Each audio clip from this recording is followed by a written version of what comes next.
Hello everyone, in this video we will learn how to delete blank column in Google Sheet.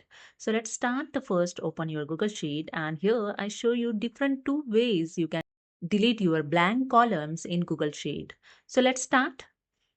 So first way, simply select the one blank column, then hold the control key and select the second blank column, then third, then fourth and all others.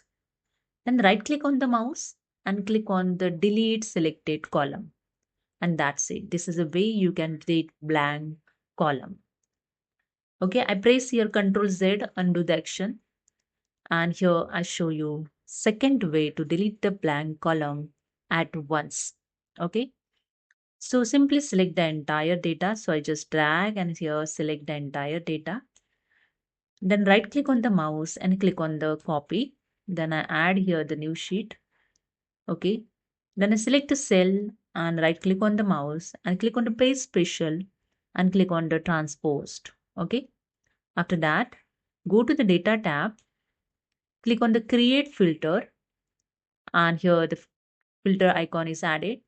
Then click on the filter icon, then click on the clear selection, click on the blank, click on the OK and select the all blank row. First select the first row and you just use the shortcut key shift down arrow, select the all row, then right click on the mouse, click on the delete selected row.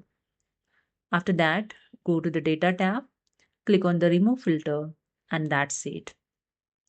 You can see here the blank row is deleted. Now select this data, you just drag with the mouse and you can select here entire data.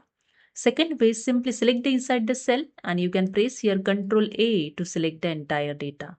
Then right click on the mouse and click on the copy. Then go to the your first sheet. Okay. Then select the cell. Then right click on the mouse, click on the paste special, click on the transposed and you can see all blank column is deleted in this data. So hope you understood. If you like this, please subscribe. Thank you so much.